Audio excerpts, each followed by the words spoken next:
Bem-vindos ao podcast Crescer, onde pretendemos estimular o pensamento crítico de pais e filhos em torno de temas relevantes e sensíveis através de uma abordagem baseada em factos. Tudo isto com o apoio da Panavídeo na gravação e edição de cada programa.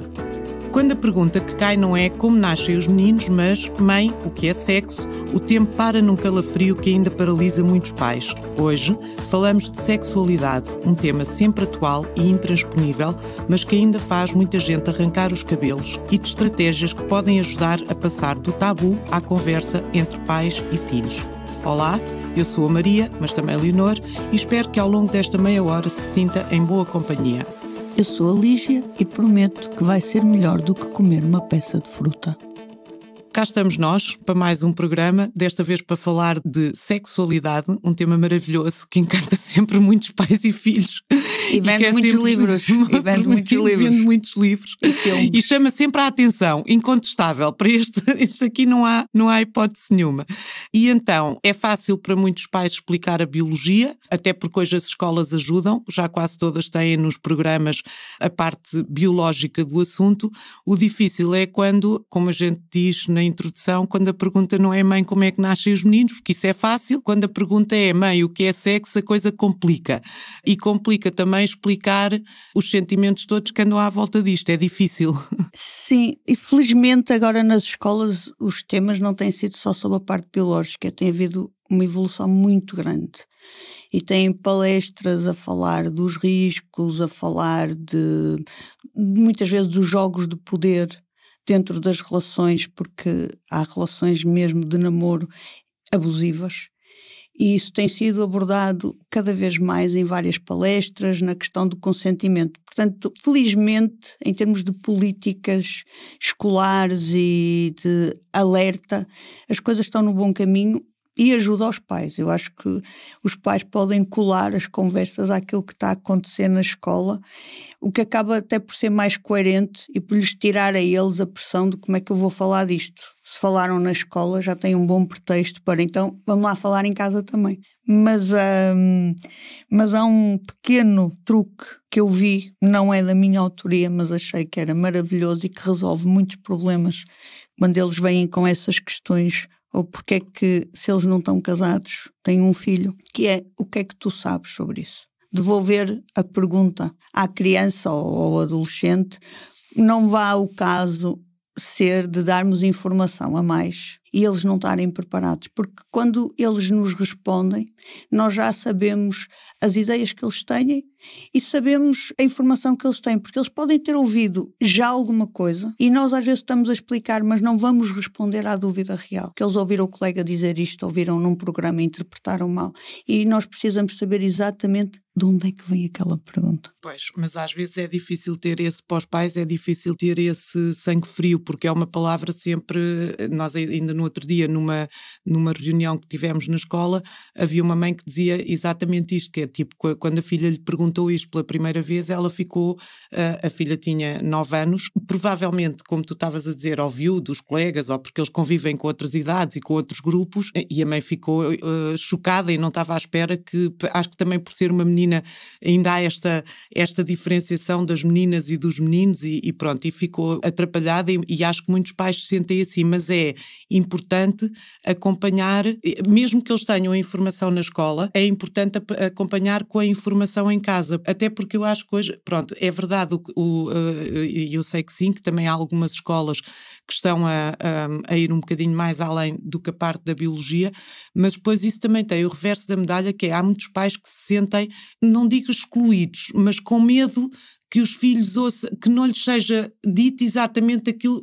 Por um lado não conseguem dizer, porque não têm à vontade e não conseguem estabelecer a conversa, mas por outro lado também têm medo que a escola que passe ideias e conceitos que não da forma que eles querem que se passe. Então há aqui por isso, mas também porque é importante os miúdos sentirem que em casa também têm este tipo de apoio e este tipo de acompanhamento, continua a ser importante. Sim. Incluir a conversa na família. Sim, estamos a falar sempre de duas questões em cada questão ao mesmo tempo.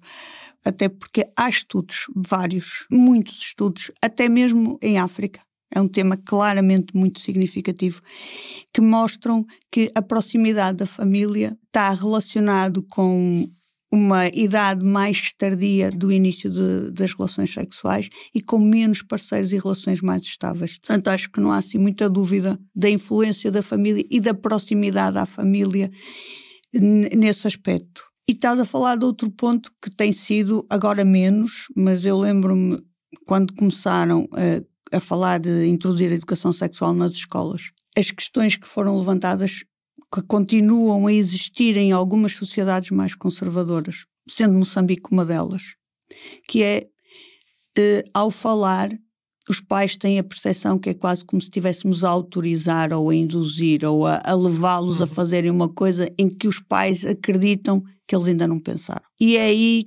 que eu entendo, é aí que a porca torce o rabo, porque é muito pouco provável que eles não tenham pensado. Exatamente. É uma expectativa e ouvido dos pais. E visto hoje em dia com a informação que já era antes do advento das redes sociais. Hoje é quase impensável acreditar que eles não viram ou que não falaram. E, portanto... O que é perigoso. Porque eles estão a ir, pronto, isso é uma das coisas que eu também, que é um perigo hoje, não é? Porque acho que, aliás, eu até acho que há alguns pais que têm a expectativa de, pode ser que eles ainda não tenham ouvido, mas depois também há outros que pensam, eles hoje já não precisam desta conversa porque eles vão arranjar a informação ou a informação vai-lhes aparecer. Deixa-me só fazer um ponto aí, que é, cada vez eu acho que isso acontece menos. Da minha percepção, quer em qualquer meio em que eu me movo e conheço muita gente e muitos pais, cada vez eles vejo menos. Acompanhar. Sim, cada vez mais. Cada vez querem mais a questão é como é que eu posso dizer, o que é que eu posso dizer, que material é que eu posso usar. É muito raro, e por muito raro vou dizer que possa haver algum caso que eu não me lembro. De pais que digam, não, está na escola, portanto já não tenho que me preocupar. Não é essa... Sentes essa necessidade dos pais acompanharem. Sim. Pronto, e é importante, ainda aqui há uns tempos eu estava a ouvir um outro programa sobre isto e, portanto, e um dado curioso é que a percentagem, em algumas localizações, a percentagem de doenças de transmissão sexual está a aumentar porque os miúdos supostamente têm informação que afinal não têm e, portanto, a nível da adolescência nota-se um aumento destes casos por desinformação. Eu não sei bem se essa informação é curioso, porque vai contra a tendência. O número de abortos está a diminuir. Pensa-se que também está muito ligada à contracepção de emergência, mas é um facto. A idade da primeira relação está a aumentar, o número de parceiros aparentemente está numa tendência para diminuir aquele sexo casual, parece estar em estabilidade com algum decréscimo, que também pode ter a ver com a menor socialização atualmente, porque apesar de tudo as redes sociais isolam. Mas em determinados grupos, curiosamente, as doenças sexualmente transmissíveis estão a aumentar. Não consegui perceber quais eram esses grupos, o que pode fazer diferença. Pode ter a ver com a percepção de que agora há tratamento para tudo, há menos doenças, até pode, porque eu acho que há um bocadinho a percepção entre os adolescentes de que já não é tanto problema atualmente, com tanta informação, e isso deixa-os mais relaxados e não sei, pode ser também, dependendo dos grupos, alguma atitude mais assertiva, mais eu não uso essas coisas, eu não preciso usar essas coisas, a mim essas coisas não me acontecem. Pronto, eu até posso partilhar qual foi agora não me lembro, eu penso que aquilo é o é ou não é, se não estou em erro, na RTP Play, e é um debate, e foi um debate a propósito da série Adolescentes, onde se discutiram vários temas, inclusive a estes. Portanto, o que eles diziam no contexto europeu, deve-se informação errada mesmo, ou seja, os miúdos, por exemplo, acreditarem que em termos de doença de transmissão sexual a coisa acontece apenas quando existe realmente uma relação sexual. Pronto, e portanto haver uma descontextualização de alguma informação que eles vão buscar e que depois recebem de forma errada. É um bocadinho aquilo que se passava quando a gente tinha as conversas de casa de banho, só que agora passa-se nas redes, que é cada um traz a sua informação e às vezes essa informação está certa, outras vezes está errada e os miúdos estão a receber coisas que não têm fundamento científico, não é? Sim, mas vou-te dizer, isso é até curioso e até será a razão para explorar um bocadinho mais. Porque essa má informação que tu me estás a dizer é uma má informação que eu me lembro de ouvir desde sempre. Ou seja, não é uma má informação diferente que consiga entender que vá levar a um aumento do número de doenças sexualmente transmissíveis. Se a má informação é a mesma, tu não esperas que com a mesma má informação, com as mesmas dinâmicas, haja um aumento. Portanto, eu acho que deve haver aí mais qualquer coisa. Sim, certamente. E que seria interessante, mas não importante no âmbito deste programa. Pois é isso, não vale a pena estarmos aí por aí. E quando é que se deve... Porque a questão é essa, estavas a dizer que, portanto, os pais vão falar, é suposto falarem com o filho, mas depois a questão é quando, porque lá está, eles podem já ter ouvido e ter ouvido da forma errada, ou podem ainda não ter ouvido e ser o momento, mas é muito difícil perceber quando é que esta conversa tem que acontecer, ou deve acontecer, ou se é uma conversa que deve acontecer ao longo de vários momentos, e é difícil gerir isto, não é? Portanto, normalmente a coisa não acontece sentando a pessoa à frente e dizer, senão acontece como o outro da andota que é, sim pai, diz lá o que é que queres que eu te explique. Portanto, também não pode ser tipo, senta-te aí e vamos ter uma conversa Sim. sobre isto. Qual é o momento para isto acontecer? Eu acho que eles vão dando sempre pistas, porque a descoberta da sexualidade não começa na descoberta da sexualidade, começa na descoberta do corpo e das diferenças do corpo, e isso começa muito cedo. E há aqui uma questão que eu vou aproveitar para falar, porque inquieta, que é as crianças, às vezes com idade de 2, 3, 4 anos, já descobrem o prazer do corpo, Sim. já se tocam, que é uma coisa que deixa os pais bastante aflitos. E, portanto, é ali notório que este tema começa muito antes de depois ser construído no contexto da relação com o outro. E quando isso acontece, quando os pais percebem que a criança está a explorar, e a criança normalmente faz perguntas, e é seguir o ritmo das e perceber das que os miúdos são todos diferentes, porque Sim. eu acho que isso se nota logo. A minha mãe dizia isso muitas vezes, e eu agora quando tive os meus filhos comecei a perceber isso também. Quer dizer, nós notamos logo nos filhos que eles têm atitudes de sexualidade, comportamentos de sexualidade completamente diferentes, mas desde que são bebés, quase. É uma coisa, não é uma coisa que apareça só com a adolescência ou com realmente a pessoa percebe logo que há diferentes comportamentos e diferentes atitudes e diferentes evoluções, e portanto que se calhar o momento em que um está preparado não vai ser exatamente o momento em que o outro está preparado, nem a forma de abordar o assunto com um vai ser exatamente a mesma forma que se tem de abordar o assunto com o outro, pronto, porque se calhar uns até são mais autodidatas e mais com mais interesse, com mais interesse, e mais outros curiosidade no exatamente, assunto. portanto é preciso adaptar e realmente perceber onde é que com cada um se tem que gerir a questão. E depois a sensibilidade de informar, mas não invadir a privacidade, porque são duas coisas diferentes, ou seja, há um ponto em que a conversa passa para a invasão da privacidade da outra pessoa se não se tiver cuidado. Eu ficaria, para não chegar à invasão da privacidade, eu associo sempre a invasão da privacidade a muito receio. Há muito receio do que possa acontecer, há muito receio de que as coisas saiam do controle. Eu apostaria muito na educação, porque é importante que a criança também comece a perceber os limites, mesmo em pequeno, os limites em que pode tocar e em que pode ser tocada. Claro. E isso, para mim, é uma coisa muito importante. Não que as violações sejam, e vamos trazer para o tema, porque a educação da sexualidade tem uma outra vertente, que é a da proteção. Não é só das doenças sexualmente transmissíveis, não é só disso, mas é eles perceberem que há riscos. Que há riscos. E nesta história do consentimento vale para os dois lados. Eles também perceberem que há comportamentos que não são aceitáveis da parte das outras pessoas e terem a segurança de saberem que isso é sabido. Eu penso que se percebe o que eu quero dizer, porque às vezes eles não vão dizer porque têm medo da reação, não vão dizer porque a pessoa até gostam muito da pessoa e ficam confusos se aquilo faz sentido, se não faz sentido. E nesta educação da sexualidade, sem criar um drama, com tranquilidade, começar a falar também do que é isto, de onde é que se pode tocar, até porque quando eles começam a mostrar como é que é das meninas, os pipis das meninas, e quero ver e não quero ver, começar tranquilamente a pôr aí limites no que eles podem fazer e no que lhes pode ser feito a eles.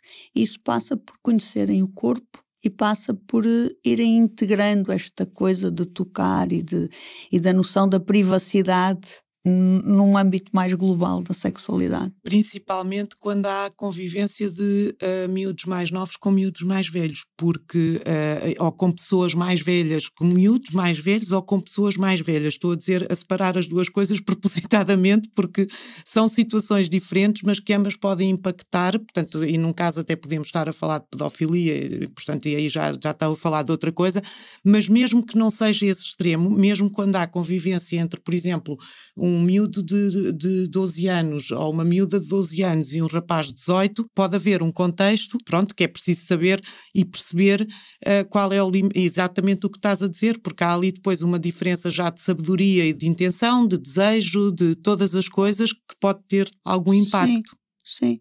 Isso e ligar depois, começar a ligar também a questão da sexualidade à questão dos afetos e da emoção, que está ligada. Aliás, basta ver que uma das coisas, um dos fatores de risco para teres relações sexuais mais indiscriminadas ou mais precocemente são crianças com muito baixa autoestima, em que usam como validação ou como integração ou como sentir que faz parte do outro ou como agradar, achar que também agrada ao outro. Portanto, todos esses fatores e às vezes eu acho que é um bocadinho esquecido quando falamos do consentimento, dos jogos de poder, não falamos muito da parte, porque acho que se calhar é um pressuposto que nós achamos óbvio e às vezes não falamos no óbvio porque achamos que é óbvio e se calhar nem sempre é tão óbvio, de ligar esta questão do corpo e da sexualidade também à afetividade e a demonstrações de afeto e de cuidado e se torna mais fácil ligar ao respeito, associar o gostar a respeitar, em vez de serem duas coisas mais separadas. Sim. Pronto, que também é mais difícil hoje, ou seja, eu acho que antigamente era uma coisa mais básica, era mais pão, queijo, queijo. Eu acho que continua a ser diferente entre homens e mulheres. Acho que há, por exemplo, nas mulheres há sempre é mais difícil uma mulher ter uma relação com alguém em que não esteja sentimentalmente envolvida do que um homem ter uma relação com alguém sem estar sentimentalmente envolvido. Apesar de hoje as coisas se calhar já não serem tão radicalmente diferentes, mas eu acho que continua a haver quase biologicamente esta diferença de como o homem e a mulher encaram as relações. Mas antigamente só se falava de um tipo de relação, que era homem-mulher, ponto, e a família. E hoje nós abrimos a enciclopédia das relações e os modelos, tipo homem-homem, mulher-mulher, homem-mulher, homens com várias mulheres, mulheres com vários homens e tudo e mais alguma coisa, e torna-se mais difícil explicar, acho eu, aos adolescentes tudo isto. Ou seja, eu acho que antigamente havia pelo menos um conceito de normalidade, pronto, que era uma coisa aceite e que era assim, não estou a dizer que era bem ou que era mal, mas era assim, havia um conceito de normalidade, isto é normal e o resto não é normal. Hoje esse conceito esbateu-se, há múltiplos conceitos de relação e supostamente é tudo normal. Portanto, isto é tudo um bocadinho mais difícil de explicar em termos de o que é só de ligar à afetividade e não sei, acho que então, um mundo mais difícil. Vou-te responder às três coisas que eu ouvi daquilo que tu me disseste. Desta confusão. Exatamente. Uma não é bem uma resposta, é aumentar ainda a confusão, porque depois temos agora uma preocupação.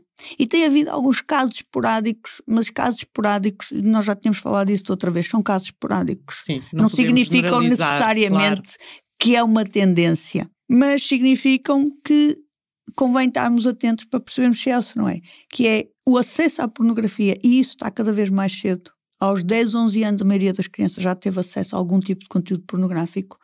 Parece estar a alterar a percepção do que é a relação normal. E nem estou a entrar nessas confusões todas, nesses cinzentos todos que estavas a falar. Estou a falar no normal, coisa mais básica. Uhum. E há algum receio, até porque como os contactos em termos de socialização são menores, há menor contacto presencial com as pessoas, não se sabe muito bem qual é o possível impacto que isto pode ter em termos de construção do que é uma relação sexual física normal. Porque os filmes não transmitem. Deixa-me só pôr aí um parênteses antes de ir às outras duas e não te esqueças do que ias dizer, mas agora tocaste aí num ponto que eu gostava de abordar. É importante também trazer isso para a conversa com os pais, esse tipo de educação. Tipo, o que é o normal, e agora aqui estamos a falar mesmo porque eu acho que há coisas... O normal, o que é pornografia e o que é o resto. E o que são os filmes e o que é o resto. Porque há tantas a expectativa e quer dizer, a pessoa vê coisa, tipo, é como eu digo, há coisas que os meus pais às vezes diziam assim, filha, isto é só nos filmes, porque depois na prática se tu tentares aquilo, podes ir parar ao hospital. Pronto, portanto, há um separar saudável de o que é uma coisa imaginária e que até pode ter um efeito, pronto, estimulante, mas é uma coisa imaginária, e o que é que depois, na realidade, realmente a pessoa pode... Sim. Porque senão pode ser uma frustração constante a pessoa achar que, tipo... Não há os casos que estão relatados, não, como eu digo, são muito esporádicos e não são muito frequentes, mas são nesse sentido. Na relação depois não se concretiza nada daquilo que durante anos viram. Exato. Mas o espírito crítico eu acho que é sempre fundamental, incentivar num filho. Pois. O pensar sobre aquilo, o refletir, o quando vê, se aquilo for uma coisa significativa, a primeira coisa a ser, mas isto é um filme, isto... Quão próximo do real ou quão verdade é que isto pode ser, eu acho que é sempre uma atitude muito protetora em relação aos filhos. As outras duas coisas era, o que tu estás a falar dessa realidade não é uma realidade para todo mundo. Essa confusão, esses cinzentos todos. Porque se falarmos da África, ou mesmo da Rússia, e digo isto porque o Putin manifestou-se abertamente sobre a homossexualidade. Há muitos países onde a questão ainda passa por aceitar a homossexualidade. Em países da África, a grande questão ainda é aceitar ou não a homossexualidade. Portanto, ainda estamos muito longe, apesar de haver algumas mudanças de sexo cá no país, são coisas muito residuais, muito específicas. Não é um tema que venha à baila cá. Mas noutras realidades sim. Mas eu não entraria por aí hoje, a não ser no sentido de ouvir e devolver a pergunta, porque eu acho que às vezes eles também fazem a pergunta porque estão confusos. Eles às vezes dizem, eu não sei se sou homem, se sou mulher, e às vezes a reação também é, não, então vamos descobrir. E se calhar eu teria um pouco mais de calma, tentaria perceber o que é que se está a passar, porque na construção da identidade tudo isto está interligado e o género, a sexualidade, quem nós somos, está tudo muito interligado. E acredito que em momentos de grande confusão, de grande dúvida, isso também possa ser colocado em questão e possa ser uma coisa que depois é resolvida naturalmente. Portanto, uma atitude um bocadinho mais expectante, mais de ouvir, mais de tentar perceber o que é que se está a passar, eu acho que será sempre uma boa abordagem inicial para este tipo de questões. Eu acho que nós estamos sempre a dizer que não há fórmulas, e eu acho que então aqui é uma questão em que não há mesmo fórmulas, e acho que também este tema exige que se crie, porque eu também acho que é um bocadinho esta a questão, e não há desde cedo uma preocupação de falar com os filhos, e depois quando chega este tema querem falar, e é mais difícil assim. Portanto, acho que também aqui é importante começar antes a estabelecer uma relação com os filhos que lhes dê o à vontade para falar a ambos, o à vontade para falar sobre estas coisas, e se calhar isso queria por criar momentos de intimidade com os filhos e com, não só sobre este tema, mas o partilharmos momentos com os filhos e termos espaços de conversa, e depois um dia esta é a conversa, é mais fácil de nunca há de conversa nem momentos e depois de repente quer-se falar sobre este tema. Pronto, é nesse sentido que eu estou a dizer. Depois, acho que aqui às vezes também os pais, e há bocadinho quando tu estavas a falar, e eu se calhar aí voltava um bocadinho só atrás para explicar isto, quando eu digo que às vezes os pais que se podem entrar um bocadinho na invasão da privacidade, é que às vezes depois os pais também acham que este tipo de conversas passam por saber mais do que aquilo que eles precisam até de saber. Sim. Pronto, eu lembro-me sempre de um caso que a minha mãe contava, de uma pessoa com quem ela se cruzou, que dizia que estava sempre a dizer à filha, eu sou a tua melhor amiga e tens que me contar tudo e tens que não sei o quê, não é? Porque eu sou a tua melhor amiga, e um dia a filha chegou a casa e tal como contaria a uma amiga, disse, mãe, hoje tive a primeira relação sexual, e a mãe caiu caiu-lhe tudo e ficou tipo, porque não precisava de saber aquilo, porque realmente é uma coisa que nós não entre pais e filhos, há sempre um limite que é o pai e o filho. Apesar de nós dizermos que somos os melhores amigos, e somos os melhores amigos no sentido de que não haverá certamente no mundo ninguém que, como um pai ou uma mãe, queiram defender e proteger o filho, a não ser que seja uma anormalidade, mas estamos a falar de casos normais. Não há ninguém que queira melhor aos filhos do que o pai ou a mãe, e portanto nesse sentido naturalmente somos o melhor amigo, mas eu também acho que nunca podemos, e sobretudo neste tema, nunca podemos ambicionar o melhor amigo no sentido de o confidente para tudo e porque isso é o que eu digo, é daquelas, nunca aconteceu, há sempre um amigo ou uma amiga com quem se partilha, e é saudável que assim seja, até para haver diferentes níveis de conversa, porque a conversa com uma amiga ou com um amigo pode ser uma conversa muito mais exploratória e muito mais, com outros limites que não vai ter com um pai ou com uma mãe. Portanto, eu acho que é saudável que haja diferentes tipos, níveis de conversa, e que as pessoas se posicionem, como tu estavas a dizer, numa perspectiva de educacional, amiga mas educacional, e não amiga no sentido de invasiva e de achar que o filho deve ou a filha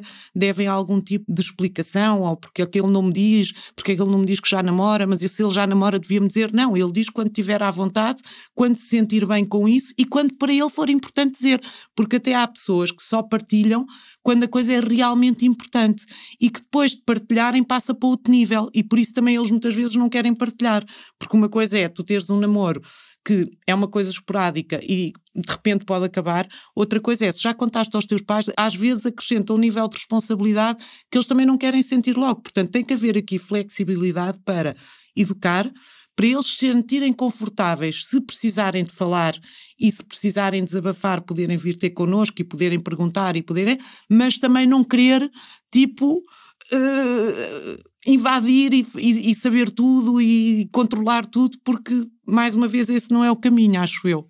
Nunca mostrou em circunstância nenhuma que fosse um caminho que levasse a nenhum lado que interesse. Pois, é isso. A invasão da privacidade e o controle absoluto nunca... Eu não conheço, nem nunca ouvi falar, nem nunca li, nem nada que fosse uma estratégia que algum dia levasse a algum lado de interesse. Concordo que o respeito e a sensibilidade, se noutros temas são importantes, nestes são fundamentais. Que é um tema que pode, e em jeito de comentário final agora, passando porque estamos mesmo no limite do tempo, acho que o meu comentário final é super importante. Tu falaste agora numa coisa que é respeito, sensibilidade, e depois no impacto, na importância deste tema, que este tema pode ter no futuro e na felicidade dos miúdos, em todos os aspectos, a nível de gestão de expectativas, a nível da maneira como se sentem como eles próprios, da maneira como se sentem com o outro, dos limites que estabelecem com o outro e de tudo o que isto vai trazer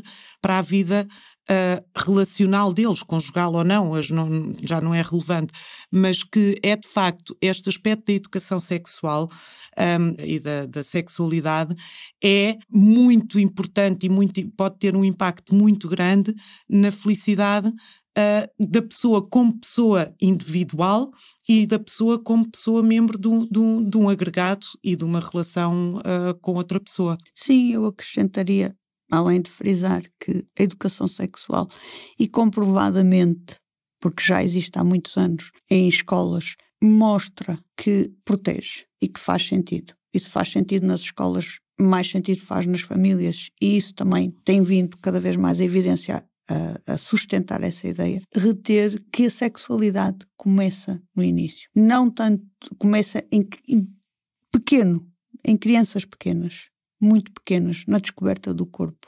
Não com a mesma construção que irá ter posteriormente, porque depois o conceito de sexualidade, como nós estamos a falar, vai-se construindo, mas como descoberta do corpo e como necessidade de os acompanhar e de os apoiar e orientar nessa descoberta do corpo, começa desde cedo. Muito bem. E pronto, chegámos ao fim de mais um programa. Falta-nos a sugestão da semana, não nos esquecemos, e então eu para esta semana sugeria na realidade não é um programa, é uma sequência de programas que está a passar na RTP Play sobre